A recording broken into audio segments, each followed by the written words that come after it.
So we are in this series. We started it last Sunday, Serpents and Doves. For those of you who weren't here, man, we are leaning into kind of the culture of our day, right? Jesus, this comes from Matthew 10. Jesus says, man, behold, I'm sending you out as sheep amongst wolves. So be wise as serpents and innocent as doves, right? We want to look at this idea. How do we as the church, as Christians individually and as the church collectively, how do we live in the culture of our day? How do we wade into this? We see what's happening around us. It seems like you turn on the news and it's just disaster everywhere. How do we live in this? How do we flourish in this?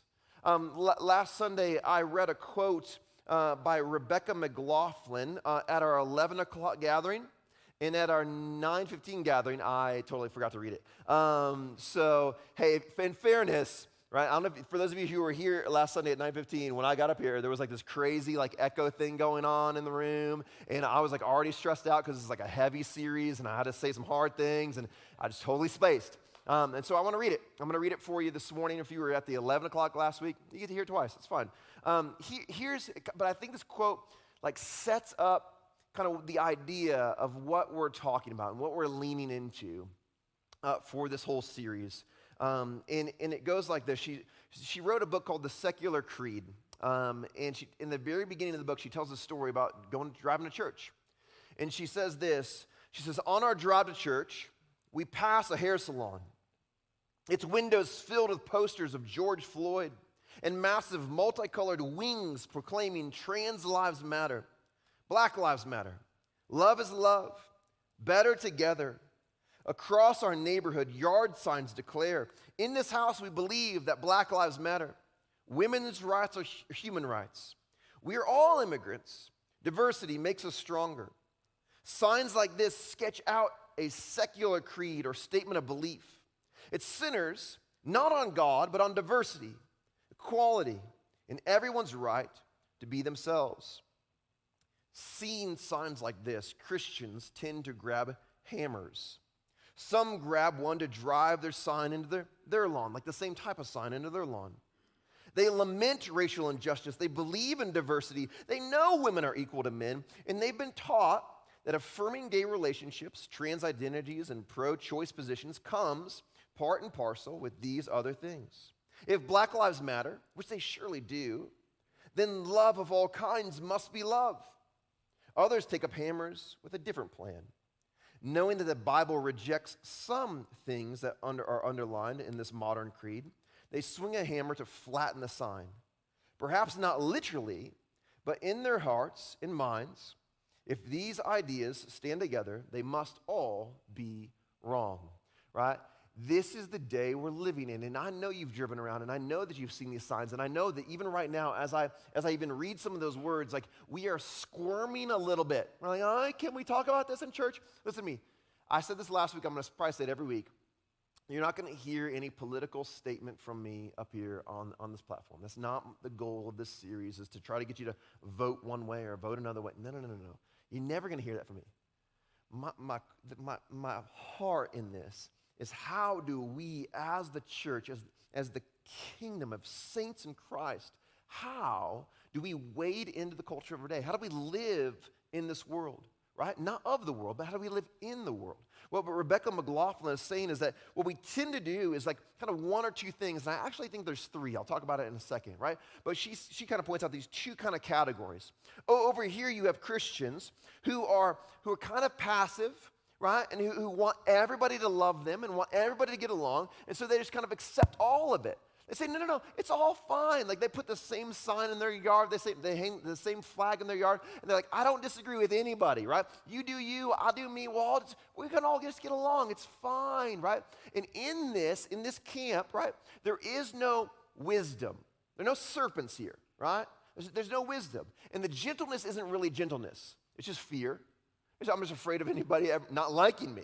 So it's not real gentleness. It's not real wisdom. But then over here, you have this camp that's just angry. They see this and they say, it's all wrong. It has to be all wrong. We got to tear it down. And so they war against this. They rant against this. They march against this. And they scream. And there's anger and frustration over here. And I actually think that there's a third category in kind of in the middle of this, and I actually think it applies to many of us in Utah. It's this category where we just kind of bury our head in the sand, and we're like, la, la, la, la, la, la, la, la, right? I don't want to think about it. I don't want to talk about it. Just turn off the news. Don't tell me. Listen, I don't care. I just don't care, right? In Utah, we're actually afforded this luxury, right? Because I know that in Davis County is not the perfect place. I know there's still crime. I know that there's still injustice. I know there's still other things that happen that are bad things. But for the most part, it's like Mayberry, okay? It's like Leave It to Beaverville, all right? That's where we live. And so if you want to, you can live in this middle category and just be oblivious to what's happening in the world around you. We have that luxury here. Over the next few weeks, here's what I want to do.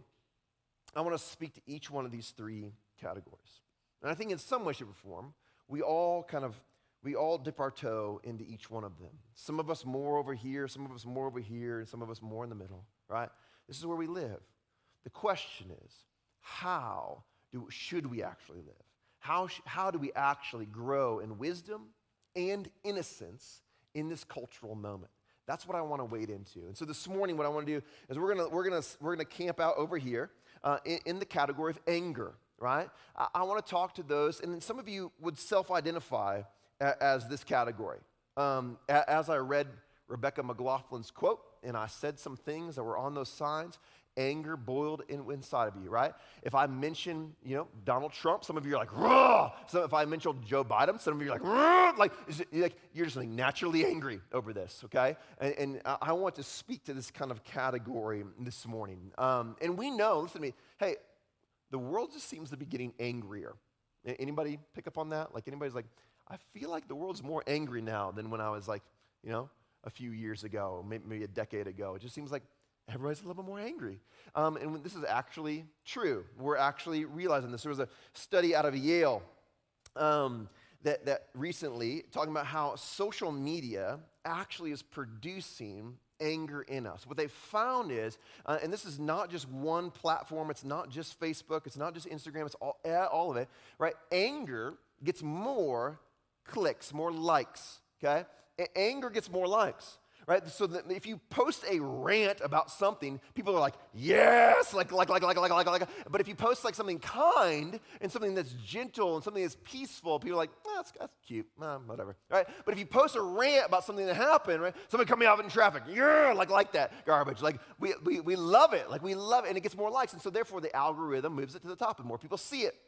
Another study finds that social media actually affects our emotions, which makes sense. Right? If you think about it.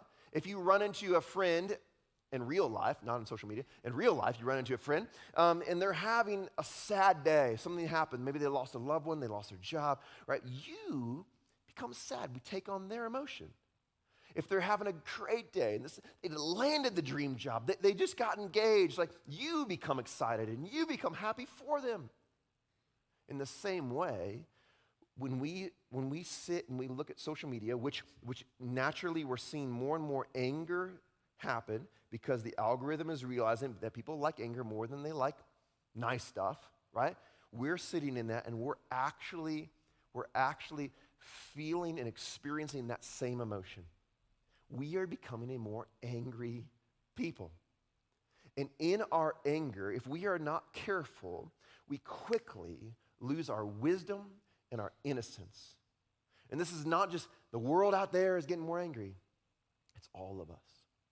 And so maybe you're more in this camp over here where you're like, I love everybody, or maybe you're in this camp here where it's like just bury my head in the sand. I don't think any of us actually fully escape this. Some of us are totally full on here. Like, I'm just an angry human being. That's just who I am, and I know this is affecting me. And I hear certain phrases, certain words, certain creeds, and I get angry. I think all of us in some way, shape, or form live over here. None of us are unscathed or untouched by this. Our text this morning that I want us to look at, as I said last week, we're going to look at a proverb and we're going to look at the teachings of Jesus and kind of put them together through this whole series. So the proverb for this morning is from Proverbs 16:32. And Solomon says this. He says, whoever is slow to anger is better than the mighty. And he who rules his spirit than he who takes a city, right? Whoever's slow to anger, right? It's not that we never become angry. That is not possible. Has anybody in this room never been angry, ever? Okay. Right. Yeah, don't lie to me, right? We are all get angry. We all get angry. Solomon doesn't say whoever's never angry. He says whoever's slow to anger actually has control of his spirit, has control of his emotions, has control of his anger, can slow himself or herself down. And when that anger begins to boil up, is greater than the mighty and the one who takes a city, the great warrior, the one who can conquer a whole city. We want to be slow to anger. It's not that all anger is bad.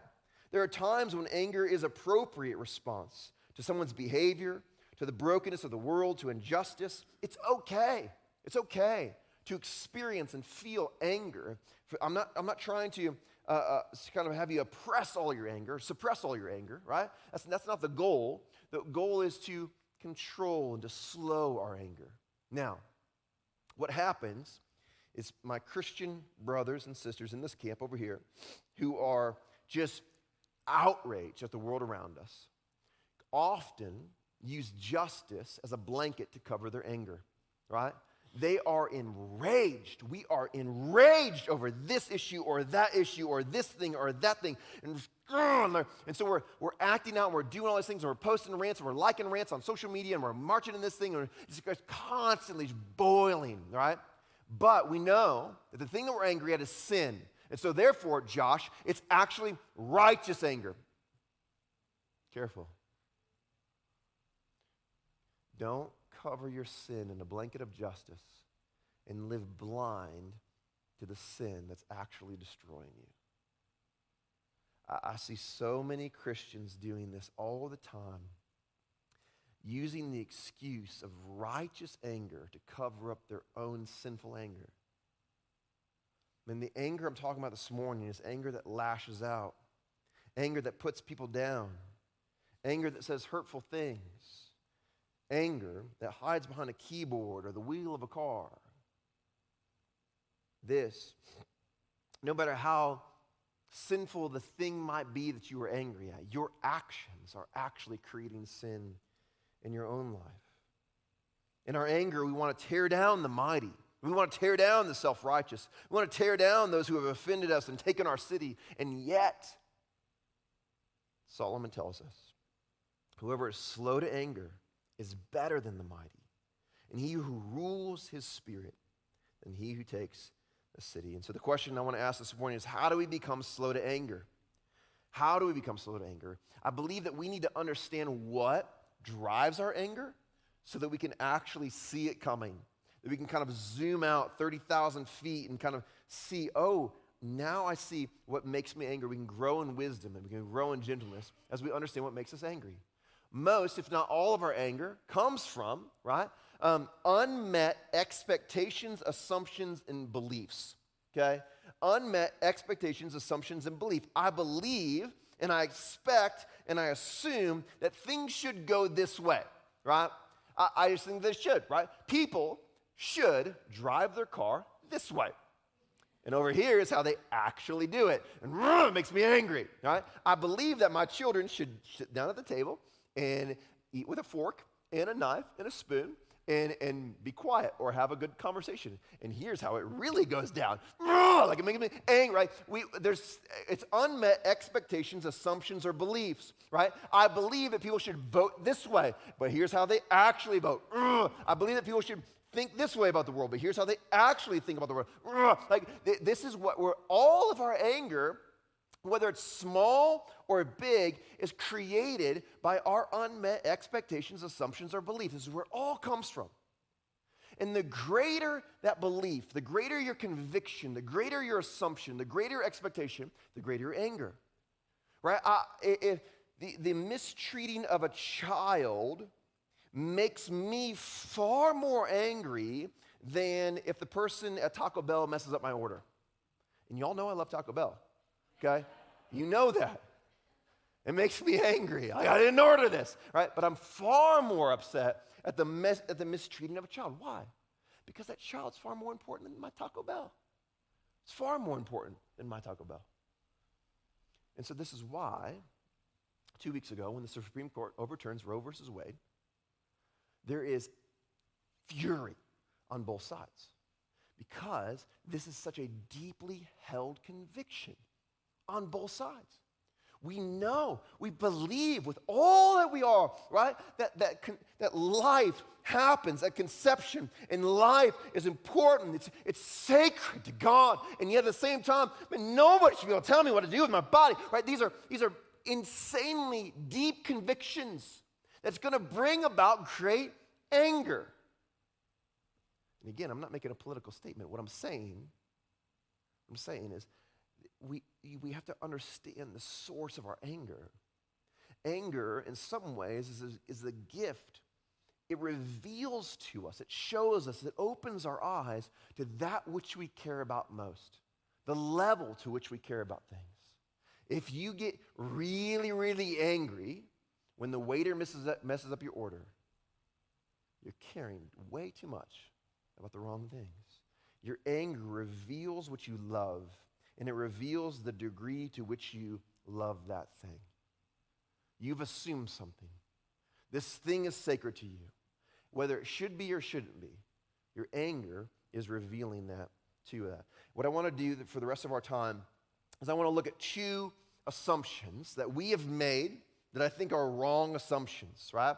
If anger, right, it is our assumptions, our expectations, and our beliefs not being met, okay, as a church, the church, what are the assumptions that are driving our anger right now, okay? And I want to do it in context of the text in Matthew 10, right? The first is this. We have failed to see and to understand who we are, that we are the sheep. Nobody wants to believe that. Nobody wants to assume that we are the sheep. We want to be the wolf. Whether you will acknowledge that this morning or not, you want to be the wolf. You want to be treated right, and you want to be revered, and you want to be respected, and you want to be, right? You want to be the wolf. Our society glorifies the wolf, right? In the West, we glorify the wolf, right? We all want to be type A. What's A stand for?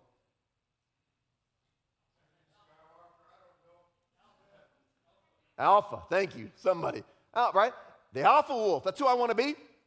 I want to be type A. That's who I want to be. We glorify this. We want to be the wolf. But here's the reality. If you are the sheep, and listen to me, if you're a follower of Jesus, you've given your life to him, you've submitted to his rule and reign, you are the sheep. I don't care who you are. I don't care if you're an elite SEAL Team 6 operator that could kill me with your pinky. If you've taken up the cross of Christ, spiritually, you are now the sheep. You're not the wolf anymore. You once were, but now you're the sheep. And what happens when a sheep gets into a pen with a wolf and thinks he or she is a wolf? Now, I'll admit this to you. I spent way too much time this week. I went down the rabbit hole. I can tend to procrastinate a little bit. And I just happened to YouTube wolf and sheep. And oh man, there's so many awesome videos of wolves just eating, just killing sheep left and right? Jump in the pen and that sheep is done, right? Just they just grab it by the neck and just squeeze the life out of it. It's amazing, right? And listen, this has nothing to do with the sermon, right? But what happens when you assume, when you think that you are the wolf? Your neck's getting gnawed on. You're like, why are you doing this? Why is this happening? And we're angry and we're enraged. How dare you do this to me? How could you do this? How could you choose that? How could you say this? How could you go? What do you think? What do you think is going to happen? We've forgotten who we are in Christ. Behold, I'm sending you out as sheep among wolves. That's who we are. We are the sheep. And the world appears to hold the power, right? In that proverb, right? Who holds the power? Who has the illusion, or who appears to hold the power, right? The mighty, the one who takes the city. That's who looks like they have the power. They have the power. Mighty, but Solomon says, no. Don't be deceived. It's actually the sheep. If the sheep can control its anger, it has the real power. The world will always appear to have the power. Jesus does not say, I'm sending you out as wolves among sheep, but rather sheep among wolves. The goal of the Christian life is not to become a wolf, but rather to be a good and faithful sheep. The wolf is marked by anger and death, and the sheep, gentleness and innocence and wisdom. You see, God's kingdom is an upside-down kingdom where the power structure is inverted. And we see this again and again and again and again in the teachings of Jesus. In the Sermon on the Mount, right before the Sermon on the Mount, Jesus is going around and he's teaching the gospel, the good news of the kingdom. And we see what he's teaching in the Sermon on the Mount. And he begins with the Beatitudes. He opened his mouth. This is Matthew 5:2. He says, he opened his mouth and taught them, saying, blessed are the poor in spirit, for theirs is the kingdom of heaven. Any wolves poor in spirit? No. Blessed are those who mourn, for they shall be comforted. Blessed are the meek, for they shall inherit. Any wolves meek? The wolves don't inherit the earth. The sheep do. Blessed are those who hunger and thirst for righteousness. Wolves hunger and thirst for blood. But the sheep who hunger and thirst for righteousness, they will be satisfied. Blessed are the merciful, for they shall receive mercy. There's no merciful wolf. Blessed are the pure in heart, for they shall see God. Blessed are the peacemakers, for they shall be called sons of God. Blessed are those who are persecuted for righteousness' sake, for theirs is the kingdom of heaven. And blessed are you when others revile you and persecute you and utter all kinds of evil against you falsely on my account. Therefore, be angry, be frustrated, scream and yell and rant on social. No. Rejoice and be glad, for your reward is great in heaven. For so they persecuted the prophets who were before you. We are sheep. And we're going to see in a little bit, we're going to talk more about this, but the sheep ultimately win. If you can actually become a good sheep, manage and control, be slow to anger, grow in your wisdom and your innocence, the sheep win. But if you allow anger to reign within you, if you allow anger to control you, the wolf is going to gnaw your neck. That's the reality of it. That is the world in which we live. Throughout the scriptures, the power structure of God's kingdom is different than the world. And the early church understood this and delighted in their suffering. They knew that the call of Christ was not a call to fight in anger, but a call to die in love. This is who we are. The second thing that we miss, the second piece, right? We forget that we are sheep. But the second assumption or belief or conviction that we've got jacked up is this: we've forgotten who the world is. We've misunderstood. We've assumed that the world is just like us. My neighbors are cool, man. They're nice people. They're not wolves. We have failed. The last 70 years in the West, the last 70 years in America have been, I think, have kind of lulled us asleep in so many ways. We've forgotten for the past few years that we've lived in the most peaceful season, in the most peaceful place in all of human history. And I know some of you have served in the military or served with police, and you've seen horrible things, but it's nothing compared to some of the things of our past. It's nothing. We have lived in the most peaceful season, in the most peaceful place in the planet, in human history. In human history. It has lulled us asleep, and we've begun to believe that we're all equal, that everybody's the same, that there's no real difference, that everybody's kind of good people. We are being awakened, I think, right now to the reality of what the world is. The fastest growing church in the entire world is in Iran. Iran is the fastest growing group of Christians anywhere in the world is in Iran. And this sermon in Iran would fall flat. It would make no sense. It'd be a waste of time. They'd be looking at me like, yeah, I know who the wolf is, and I know it's not me, right? They know who they are. But in the West, we've forgotten who we are. And we've forgotten who the world is around us. Our strong government built on Christian ideals, even with all of its flaws and failures, has afforded us so much comfort that we have forgotten that it's run by wolves, filled with wolves. And yet we expect them to treat us with dignity and respect because, well, this is America, and that's how it is. But it's not. Sin produces outrage and fear and anger, and the world in which we spend these days is filled with it. Sin dominates the world. There are estimated 660 million Protestant Christians in the world. 660 million.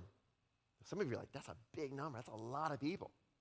In a world of 7.7 billion, there are 660 Protestant Christians. That means that there's 7.1 billion wolves in the world and 660 million sheep. I think we need to awaken to this. I think we need to stop expecting the world to treat us fairly. And I actually think that our anger will be reduced if we do. 7.1 billion people in the world living without the Spirit of Christ within them, uncovered by grace, unempowered, being ruled by the prince of the power of the air. We have come to expect too much from a fallen world. John puts it this way in 1 John 3:13. He says, "Do not be surprised, brothers, that the world hates you." And I believe that is the root of a lot of our anger. Our assumptions and our expectations are the world should love us. We should be treated fairly and equally. John says, oh, no. Don't be surprised. Don't be angered by this. This is the natural order of things. Don't be surprised when the world hates you. You're a sheep, and they're wolves. When we actually have the right assumptions about who we are and who the world is around us, it actually helps us to alleviate our anger. We expect the world to value what we value and love what we love and hate what we hate and believe what we believe and hold the convictions that we behold, but they won't. They never will.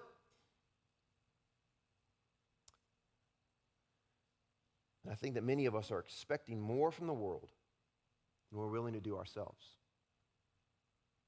We're actually expecting the wolves to behave better than we are willing to behave, to live well in a way that we're not willing to live. Many of us in this room have a deep conviction that life is sacred, and yet we're not willing to foster and adopt children.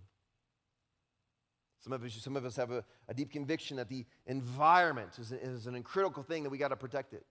But you ain't walking to work. You're not even taking the bus. We want the world to be a certain way, and yet we won't live the way that we want the world to be. We have too high an expectation on a broken world. What do we do with all of this? How do we respond? How do we as Christians live wise as serpents and innocent as doves? There's a quote by Dietrich Bonhoeffer that you've heard me, if you've been around Flourishing Grace, you've heard me say this quote maybe 50 times. So many times. Dietrich Bonhoeffer was a pastor and a theologian in Nazi-occupied Germany.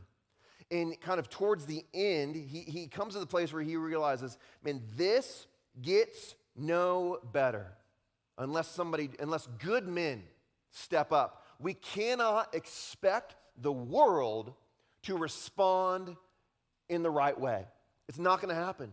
And so Christians must take action. And so Dietrich Bonhoeffer and two of his best friends get together and they develop an assassination plot on Adolf Hitler. And on Christmas Eve, Bonhoeffer, who is a pacifist, writes this essay and he rolls it up. He gives it to these two friends. He says, man, this is all of my thoughts on how have we gotten here and how can we justify this action. And in it, there's this line that I've quoted so many times. He says, the man who despises another will never make anything of him. You never make anything of him. Nothing that we despise in the other man is entirely absent from ourselves. I've said that so many times. But what I want to do this morning is actually give you a little bit of a greater context to that quote. Here's the larger context. Now remember, this is Bonhoeffer speaking about Nazi-occupied Germany. Here's what he says. There is a very real danger of our drifting into an attitude of contempt for humanity. We know quite well that we have no right to do so, and that it would lead us into the most sterile relation to our fellow man. The following thoughts may keep us from such a temptation. It means that we at once fall into the worst blunders of our opponents. The wolves are going to kill us if we fall into the contempt for our fellow man. The man who despises another will never be able to make anything of him. Nothing that we despise in the other man is entirely absent from ourselves. We often expect from others more than we are willing to do ourselves. Why have we hitherto, though, so intemperately, right, without thought or without reason, about man and his frailty and temptability? Why have we expected more from the world than we should? We must learn to regard people less in the light of what they do or omit to do, and more in light of what they suffer. Listen to this, church. Listen. The only profitable relationship to others, and especially to our weaker brethren, is one of love. And that means the will to hold fellowship with them. God himself did not despise humanity, but became a man for man's sake. The only profitable response. I want you for a moment to think about this. As we talk about wisdom and innocence, this is it. Bonhoeffer looks at Nazi-occupied Germany. This is not, right? This is millions of Jews being killed. This is a dictator that wants to take over the entire world and wipe out every other race and just create one singular race, and is killing millions in order to get there. And Bonhoeffer says the only profitable response to the people who have sided with him, the people who have voted for him, the people who are cheering for him, the only actual profitable response is love. Why? Because the man who despises another will never make anything of him. If you live in this camp and you hate the world around you and you rage against the world around you and you rant on social media and you like the rants on social media, it will not profit anyone. There's nothing to be gained there.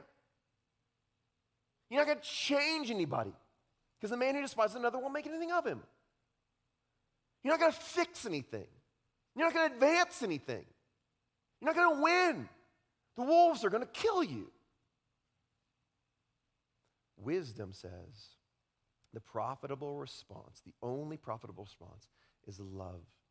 And that means we invite them in, and we care for them, and we meet them where they are, and we engage in their lives, and we get to know them, and we love them. And funny enough, this is exactly what the Bible tells us to do. Jesus in the Sermon on the Mount, Matthew 5, says this: "You've heard it said, you shall love your neighbor and hate your enemy. But I say to you, love your enemies." The only profitable response. Love your enemies and pray for those who persecute you, so that you may be sons of your Father who is in heaven. For he makes the sun to rise on the evil and on the good. He sends rain on the just and the unjust. For if you love those who love you, what reward do you have? Do not even the tax collectors do the same? And if you greet only your brothers, what more are you doing than others? Do not even the Gentiles do the same? You therefore must be perfect, as your heavenly Father is perfect. We must be wise as serpents and innocent as doves. Love is the only profitable response. Romans 12, 14 through 21. Paul says, blessed are those who Bless those who persecute you. Bless them and do not curse them. Bless them. Rejoice with those who rejoice and weep with those who weep. Live in harmony with one another. Do not be haughty, but associate with the lowly. Never be wise in your own sight. Repay no one evil for evil, but give thought to do what is honorable in the sight of all. If possible, so far as it depends on you, live peaceably with all. Beloved, never avenge yourselves, but leave it to the wrath of God. For it is written, vengeance is mine, and I will repay, says the Lord. To the contrary, if your enemy is hungry, feed him. If he's thirsty, give him something to drink. For by doing so, you will heap burning coals on his head. Do not be overcome by evil, but overcome evil with good. You will not overcome the evil with the world with evil. You're not going to overcome the wolf with wolf-like behavior. You overcome the wolf with the love of doves and the wisdom of serpents. How foolish we are to think that we can win against a wolf. How foolish we are to think that we're equal to the wolf. We overcome the wolf with love. And yes, many will get killed along the way by the wolf. This is the reality.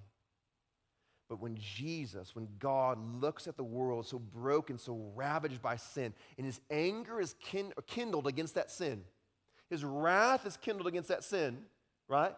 Justly. That quote by Bonhoeffer, right? Bonhoeffer says, nothing that we desire in the other man is entirely absent from ourselves. That was not true with God. Everything that he despised in the world was entirely absent from him. There was no sin in him. There was no brokenness in him. There was no darkness in him. There's nothing. Everything he despised in the world was completely absent from himself. He had every right to be angry. He had every right to pour out his wrath. He had every right.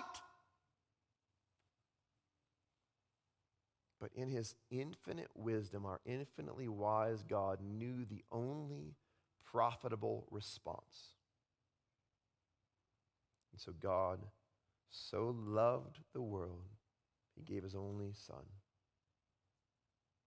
to become a sheep, the perfect sacrificial lamb that would die in your place and mine and bleed the ground red to cover you by his blood. And the good news, friends, is that we, the sheep, have the infinitely good shepherd. And so, as I said last week, we have no reason to fear, and we have no need to be angry. Vengeance is his. He'll repay. He'll repay justly. We cannot repay justly. I'll leave you with this, John 16:33. Jesus says, I have said these things to you, that in me you may have peace. In the world you will have tribulation, but take heart. I have overcome the world. We have a good shepherd. We can trust him. We can rest in him. We can lay our anger at the foot of the cross, knowing that he is greater than all of that. And we can love a broken world because Jesus, our King, has loved a broken world. Jesus has overcome the world. You don't have to be angry anymore. The victory belongs to Christ. You are free to love and not hate, to embrace the outcast.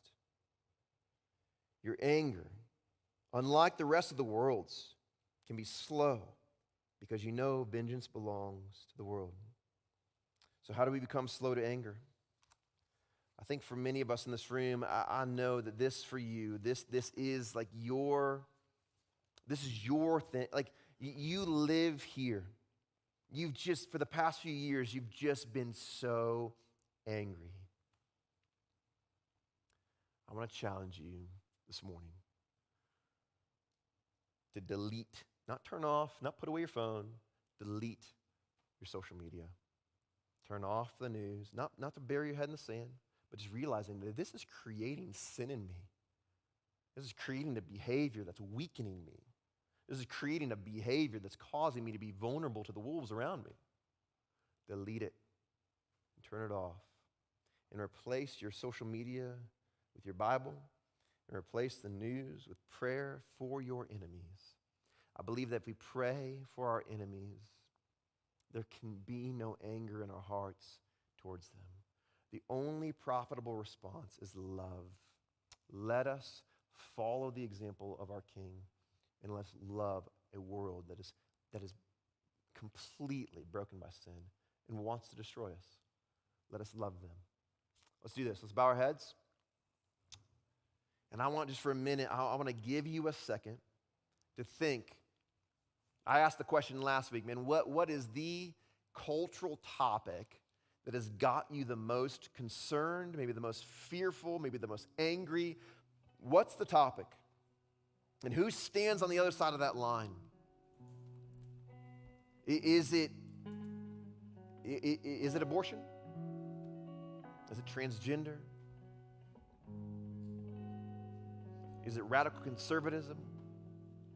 What is it that makes you frustrated? Who stands on the other side of that line? I want to give you a minute to just pray for them, to lift them up, to ask God to increase your love for them, to ask God to give you opportunities to invite them in.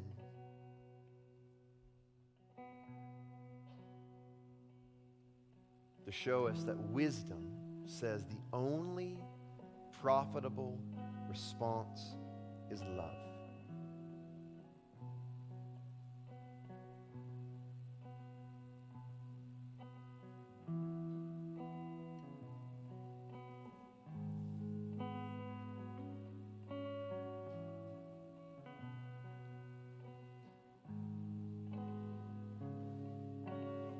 Jesus, we come before you and we just confess in this place that our anger has increased without us even realizing it, without us even knowing it. That we are guilty of being angry at the world around us. We've failed to see things the way that you've taught us to see them. We've begun to see them in the way that the world sees them. And it's created in us, it's kindled in us anger.